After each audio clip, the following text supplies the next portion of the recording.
احمد صاحب یہ بتائیے گا کہ آپ ماشاءاللہ سے اتنی خوبصورت شاعری کرتے ہیں، تو اس کا آغاز آپ نے کس طرح سے کیا؟ آغاز بس حادثاتی طور پہ ہوا. میں ایک بچوں کا رسالہ تھا، اس کو پڑھ رہا تھا، تو اس میں ایک نظم شائع ہوئی تھی، تو مجھے لگا کہ یہ نامکمل ہے، تو میں نے اس کا جو اگلا بند ہے وہ خود ہی لکھ دیا اور لکھ کے گھر والوں کو سنایا، تو ان کو یقین نہیں آیا کہ یہ اسی کی کنٹینیوٹی ہے یا میں نے کچھ اس میں ایڈ کیا ہے. تو اس سے مجھے یہ یقین ہو گیا کہ اس کا مطلب ہے کہ بحر میں وزن میں کہہ سکتا ہوں اور اسی معیار کا لکھ سکتا ہوں. یہ بات ہوگی when I was in 8th class. تو اس کے بعد پھر مجھے اندازہ ہو گیا کہ اچھا یہ اللہ تعالیٰ نے فن جو ہے نا وہ دے رکھا ہے. یہ جو فن ہوتا ہے یہ احساس ایک مختلف چیز ہے اور فن مختلف چیز ہے. صرف فن ہونا کافی نہیں ہوتا، احساس اللہ تعالیٰ نے آپ کے اندر یہ رکھا ہو، آپ the way you feel things, the way you feel your whereabouts, تو اس کو پھر ہنر کے ذریعے سے لوگوں تک پہنچانا، یہ اصل میں شاعری ہے. تو مجھے اللہ تعالیٰ نے یہ دونوں چیزیں عطا کی، پھر میں نے اس کو کنٹینیو رکھا، اور پھر الحمدللہ اب یہ ہے کہ آدھے درجن کے قریب جو شعری مجموعے ہیں وہ اس وقت آپ جیسے محبت کرنے والے لوگوں کے ہاتھ میں ہیں. بالکل ماشاءاللہ سے. اور یہ ایک بہت بڑا، جیسے ابھی آپ نے ڈسکس کیا نا کہ آپ نے ایک کلاس میں سٹارٹ کیا، تو یقیناً جو ہے آپ نے کلاس میں بچوں کو سنایا ہوگا، پھر بچوں نے بھی آپ کو بہت زیادہ موٹیویٹ کیا ہوگا، آپ کے کلاس فیلوز نے، کیونکہ ہم یہ دیکھتے ہیں کہ جو بچہ کلاس میں تھوڑا ٹیلنٹڈ بچہ ہوتا ہے، اس کے جو ہم کہتے ہیں کہ اس کو نکھارنے والے جو ہوتے ہیں اس کے ارد گرد کے لوگ ہوتے ہیں. ایک ٹیلنٹ، ایک ہنر اللہ تعالیٰ نے آپ کو عطا کیا ہوا ہوتا ہے، لیکن جب لوگ آپ کو اپریشیٹ کر رہے ہوتے ہیں تو پھر آپ کے اندر نکھار جو ہے وہ خود بخود آتا ہے. تو جب پہلی بار کلاس میں شعر آپ نے جو ہے پڑھا، سنایا، تو پھر اس ٹائم کیا تاثرات تھے آپ کی؟ کیسا فیل کیا جب لوگوں نے اتنا زیادہ اپریشیٹ کیا؟ فرینکلی اسپیکنگ اس وقت تو میں خوفزدہ بھی تھا اور شرمیلا بھی بہت تھا، اور میں نے نہیں سنایا کسی کو. 8th 9th 10th میٹرک کرنے کے بعد میرے جو میٹرک کے 2-4 دوست تھے، ان کو میں نے ایک دفعہ اپنی بیاض جو اینتھولوجی میں لکھتا تھا خود، اس میں سے چند ایک چیزیں سنائی، تو وہ کہہ لگا کے ہنسنے لگے. تو میں نے کہا کہ پتہ نہیں یہ مذاق اڑا رہے ہیں. تو انہوں نے بعد میں بیان کیا کہ دراصل فرینکنیس بہت زیادہ ہے، دوست ہے، تو ہمارے اپریشیٹ کرنے کا انداز بھی یہی ہے، انداز بھی وہی ہے. تو میں چاہتی ہوں کہ مجھے بھی اس طرح سے شاعری بہت زیادہ پسند ہے، اور میرے ناظرین کو بھی ذرا کچھ اپنی شاعری کا فیوریٹ جو آپ کو پسند ہو ہمارے ناظرین کے ساتھ بھی شیئر کیجیے گا. جی میں پیش کرتا ہوں کچھ. آسمانوں سے اشارہ نہیں ہونے والا، آسمانوں سے اشارہ نہیں ہونے والا، وہ پری زاد ہمارا نہیں ہونے والا. واہ واہ واہ. آسمانوں سے اشارہ نہیں ہونے والا، وہ پری زاد ہمارا نہیں ہونے والا. شام کے وقت میرا سینہ سلگ اٹھتا ہے، شام کے وقت میرا سینہ سلگ اٹھتا ہے. اب بھی شک ہے میں ستارہ نہیں ہونے والا، اب بھی شک ہے میں ستارہ نہیں ہونے والا. جو بھی آتا ہے میرے دل میں بلک اٹھتا ہے، جو بھی آتا ہے میرے دل میں بلک اٹھتا ہے. اپنا اس گھر میں گزارا نہیں ہونے والا، جو بھی آتا ہے میرے دل میں بلک اٹھتا ہے. اپنا اس گھر میں گزارا نہیں ہونے والا. جیسے ٹین ایج میں بے تاب رہا کرتے تھے، جیسے ٹین ایج میں بے تاب رہا کرتے تھے، عشق ویسا تو دوبارہ نہیں ہونے والا، عشق ویسا تو دوبارہ نہیں ہونے والا. اور کیوں کیے جاتے ہو بیکار دعائیں حماد، کیوں کیے جاتے ہو بیکار دعائیں حماد، وہ کسی طور تمہارا نہیں ہونے والا، وہ کسی طور تمہارا نہیں ہونے والا. کیا خوبصورت آپ نے ایموشنز کو جو ہے اپنی پوئٹری میں پرویا، اور بہت زبردست ماشاءاللہ سے آپ نے لکھا ہے. احمد صاحب یہ بتائیے گا کہ اب جیسا آپ اتنا ماشاءاللہ آپ نے لکھا اور لوگوں نے اتنا زیادہ پسند بھی کیا ہے، تو آپ نے اپنی مسز کے لیے کچھ لکھا؟ مجھے جاوید اختر صاحب کا ایک یاد ہے. جاوید اختر آپ کو پتہ ہے معروف شاعر ہیں، بالکل معروف شاعر اور ان کی بیگم جو ہیں وہ شبانہ اعظمی صاحبہ ہیں. تو ان سے یہی سوال کیا گیا، تو انہوں نے کہا کہ جی میں مزاحیہ شاعری نہیں کرتا. تو لوگ پریشان ہو گئے کہ مزاحیہ شاعری والی کون سی بات ہے. تو اس نے کہا کہ دیکھیں سنجیدہ غزل تو محبوبہ پہ کہی جاتی ہے، بیوی پہ تو مزاحیہ شاعری کی جاتی ہے. بہرحال یہ جو جوک سے پارٹ میں بالکل لکھتا ہوں اور لکھتا رہتا ہوں، لیکن فرینکلی اسپیکنگ کے جو شاعر ہیں ان کا جو ہے نا وہ آتے جاتے ہوئے موسم تھے زمانہ تو تھا. یہ والا معاملہ ہوتا ہے میرے خیال میں کہ love is not a disease it's a syndrome. تو یہ ہوتا رہتا ہے, it's a chain of diseases. تو اس لیے میری گزارش یہ ہے کہ اس بول تو کچھ نہ بھول. صحیح. تو اچھا, آپ جس طرح سے ابھی یہ آپ نے بتایا کہ آپ نے 9-10 کے بعد سے سٹارٹ لیا اور پھر لوگوں نے اپریشیٹ کیا, مطلب آپ کے جو فرینڈس تھے انہوں نے اپریشیٹ کیا اور ایک ڈفرینٹ وے میں اپریشیٹ کیا, تو اس وقت پھر آپ کی کیا فیلنگس تھی کہ مجھے اس طرح سے اپریشیٹ کیا جا رہا ہے, یا جس طرح کمپٹیشنز ہوتے ہیں اس میں پھر کس طرح سے آپ نے جو ہے کبھی پارٹیسپیٹ کیا ہو, کوئی میموریبل ایکسپیرینس ہمارے ساتھ شیئر کیجیے گا.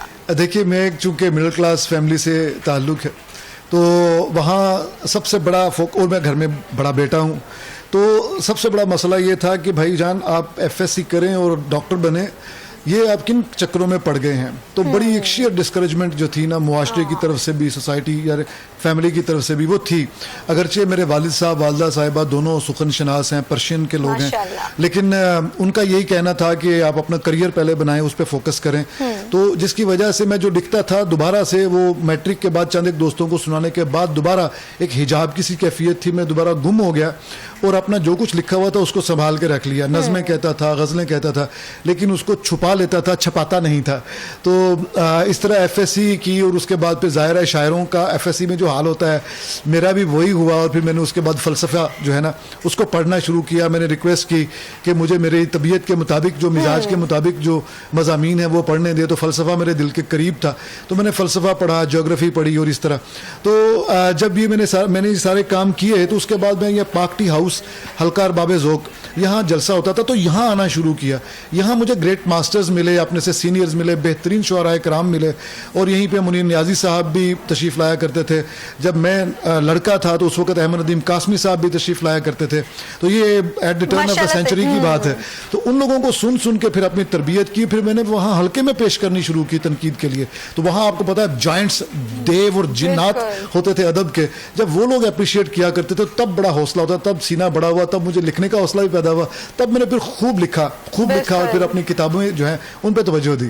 ماشاءاللہ. اور ماشاءاللہ اتنے بڑے بڑے شعراء کے ساتھ آپ کا اٹھنا بیٹھنا بھی ہوا, ان کو دیکھنا بھی ہوا, اور وہ لوگ جو پوئٹری بہت زیادہ پسند کرتے ہیں تو پھر ایسے شعراء سے ملنا بھی ان کا خواب ہوتا ہے کہ کاش ایک مرتبہ جو ہے ہم ان سے مل لیتے. تو شعراء کی بات کریں تو یہ بتائے گا کہ آپ کے فیوریٹ پوئٹ کون سے ہیں؟ مجھے جو آج کل لکھنے والوں میں غزل میں تو احمد فراز صاحب بہت شاندار لکھا انہوں نے. اور لیکن میں جو آنیسٹلی اسپیکنگ یہ سمجھتا ہوں کہ اردو زبان کا سب سے بڑا جو شاعر ہے, میر غالب سے بھی جو بڑا شاعر ہے, وہ اقبال ہے. اقبال نے بے پناہ خوبصورت شاعری کی ہے. اس کا گرینجر ہے, اس کے افکار ہیں, اس کا فن ہے, اس کا کرافٹ ہے, عالی شان ہے. آپ اس کی نظم دیکھیں, وہ کہا یہ جاتا ہے کہ مسجد قرطبہ جو ان کی نظم ہے اس کی حیثیت وہی ہے جو اس زمانے میں اسپین میں جو مسجد قرطبہ بنائی گئی تھی بلڈنگ, وہ آؤٹ اسٹینڈنگ بلڈنگ تھی. اسی طرح یہ نظم بھی آؤٹ اسٹینڈنگ ہے. اسی طرح اقبال نے جو فارسی کا کلام, جو شاندار کلام ہے جاوید نامہ, جو ایک ایسی عالی شان نظم ہے کہ وہ کہتے ہیں کہ دانتے کی ڈیوائن کامیڈی ہو, چاہے علامہ اقبال کا جو جاوید نامہ ہو, یہ عالمی سطح کے ادب ہیں. مثنوی مولانا روم کے بعد اگر کسی نے فارسی میں شاندار, یعنی یہ وہ میں نہیں کہہ رہا, ایران کے لوگ کہتے ہیں کہ ہمارے 4 بڑے شعراء ہیں ایران کے فارسی کے, اس میں بھی اقبال شامل ہے. اردو میں سب سے بڑا شاعر ہے اقبال. تو میں اقبال کو بہت زیادہ پسند کرتا ہوں اور بہت زیادہ اس کو میں نے میٹرک ایف ایس سی میں مجھے بہت سارا زبانی بھی یاد ہوتا تھا. اس سے محبت تب سے, جیسے میں نے عرض کیا, گھر میں ایک ماحول تھا حافظ کو پڑھنا, سعدی کو پڑھنا, رومی کو پڑھنا, اقبال کو پڑھنا, تو وہ میرے جینز میں آیا اور پھر میں نے اس کو بہت زیادہ پڑھا اور شوق سے پڑھا اور دل سے پڑھا. بالکل بالکل. اچھا, ہمارے یہاں یہ بھی ہے کہ پہلے بیچ میں بہت زیادہ گیپ آ گیا تھا پوئٹری کو لے کر, اور اب سوشل میڈیا پلیٹ فارمز کے تھرو جو ہمارے نوجوان ہیں وہ پھر پوئٹری کی جانب راغب ہوئے ہیں. کچھ ڈراماز میں بھی جو ہے پوئٹری آئی اور پھر لوگوں نے کہا واہ یہ تو بہت خوبصورت ہے, یہ تو ہمارا جو ہے ہمارے پاس ایک بہت خوبصورت چیز ہے شاعری جو ہے, اور ہمارے پاس ماشاءاللہ پاکستان کے پاس اتنے خوبصورت جو ہے شعراء کرام موجود ہیں. اور پھر یہ چیز بہت زیادہ ہائی لائٹ کی گئی. تو اب کے جو شعراء ہیں ان کو کس نظر سے دیکھتے ہیں؟ کیونکہ ہم یہ دیکھ رہے ہیں کہ کچھ لوگ جو ہیں for the sake of popularity وہ کچھ شاعری کو کسی اور طرف ہی لے کر جا رہے ہیں. یہ بھی ہم دیکھ رہے ہیں کہ کسی اور طرف ہی ان کا رخ ہوتا جا رہا ہے. تو جو خوبصورتی ہے شاعری کی اس کو تھوڑا سا کہیں اور ڈریگ کیا جا رہا ہے. جی آپ نے بالکل بجا فرمایا اور درست سمت اشارہ کیا. مجھے اس شہر میں مشاعرے کو ہوسٹ کرتے ہوئے اس کے منتظم کے طور پر, اس کے ناظم کے طور پر اور کمپیئرنگ کرتے ہوئے کو 10 سال ہو گئے ہیں, اور گرینڈ مشاعرے ہوتے ہیں ہمارے, ہزاروں لوگ اس کو اٹینڈ کرنے کے لیے آتے ہیں, بہت بڑا میدان ہوتا ہے مختلف یونیورسٹیز میں. تو میں یونیورسٹی کا نام ظاہر ہے کمرشل ریزنز ہے تو نہیں لے سکتا, لیکن میں نے ہر جگہ پہ مطلب جو سرکاری ہیں وہاں پہ بھی اور غیر سرکاری پرائیویٹ ادارے وہاں پہ بھی میں نے ایک چیز نوٹ کی ہے میڈم, اور وہ یہ ہے کہ اس وقت کمرشلزم کا پریشر اتنا زیادہ ہے کہ یونیورسٹی کی انتظامیہ بھی یہی چاہتی ہے کہ اس شاعر کو بلایا جائے جس کو لوگ نوجوان جو ہیں وہ کھڑے ہو کر داد دیں, نعرے بازی کریں, تالیاں بجائیں اور سیٹیاں بجائیں. اب آپ دیکھیں کہ شاعری کی داد یہ تو نہیں ہوتی, شاعری کی داد سیٹیاں تو نہیں ہوتی, اور تالیاں بھی, بلکہ پرانے لوگ جو ہیں اس کو بھی مائنڈ کرتے ہیں کہ تالی بھی نہ بجائیں, صرف واہ واہ کریں زبان سے, کیونکہ یہ سخن کا معاملہ ہے, زبان سے اس کو اپریشیٹ کریں, اس کو انجوائے کریں. بالکل. تو یہاں پہ یہ صورتحال ہے کہ آپ نے بالکل درست اشارہ فرمایا ہے کہ اس وقت جو شاعری لکھی جا رہی ہے اور پڑھی جا رہی ہے وہ بالکل معیاری نہیں ہے.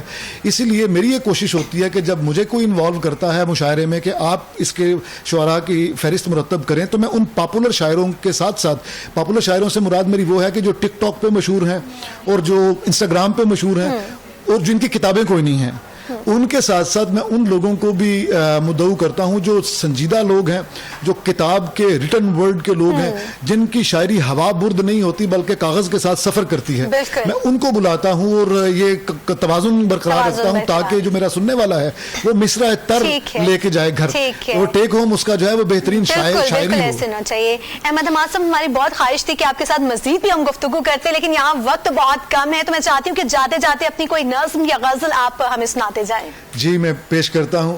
ہوا سے شہر پہ جب رات چھانے لگتی ہے, ہوا سے شہر پہ جب رات چھانے لگتی ہے, تیری جدائی میری جان کو آنے لگتی ہے, تیری جدائی میری جان کو آنے لگتی ہے. کبھی کبھی میں بہت کھل کھلا کے ہنستا ہوں, کبھی کبھی میں بہت کھل کھلا کے ہنستا ہوں, کبھی کبھی میری وحشت ٹھکانے لگتی ہے, کبھی کبھی میری وحشت ٹھکانے لگتی ہے. اور شعر دیکھیے گا. جو کہہ کہے نہ لگاؤں تو میرے سینے سے, جو کہہ کہے نہ لگاؤں تو میرے سینے سے, کسی کے رونے کی آواز آنے لگتی ہے, بہت کسی کے رونے کی آواز آنے لگتی ہے. اور یہ آخری شعر جو نوجوان سماعتوں کے لیے, کہ وہ جس کو میں نہیں اچھا لگا تھا کالج میں, وہ جس کو میں نہیں اچھا لگا تھا کالج میں, اکیلی ہو تو میرے گیت گانے لگتی ہے.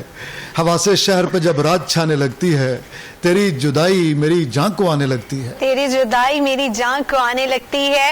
بہت خوب, ماشاءاللہ سے بہت مزہ آیا سن کر. دل تو تھا کہ مزید بھی گفتگو ہوتی, مزید بھی نظم غزل ہم آپ سے ضرور سنتے, لیکن آپ کا بہت شکریہ کہ آپ نے اپنے قیمتی وقت سے ہمارے پروگرام کے لیے وقت نکالا ہے. ناظرین, شاعر احمد حماد صاحب ہمارے ساتھ موجود تھے, میں نے بھی بہت انجوائے کیا اور امید کرتی ہوں کہ آپ نے بھی بہت زیادہ انجوائے کیا ہوگا. شاعری جو ہے وہ ہمارے پاس ایک بہت اہم میراث ہے, اور ہمارے پاس بہت نامور شعراء کرام ہے, اور ہمیں ہمیشہ جو ہمارے شعراء ہیں ان کو اپریشیٹ بھی کرنا ہے, ان کو پروموٹ بھی کرنا ہے, ان کو سپورٹ بھی کرنا ہے.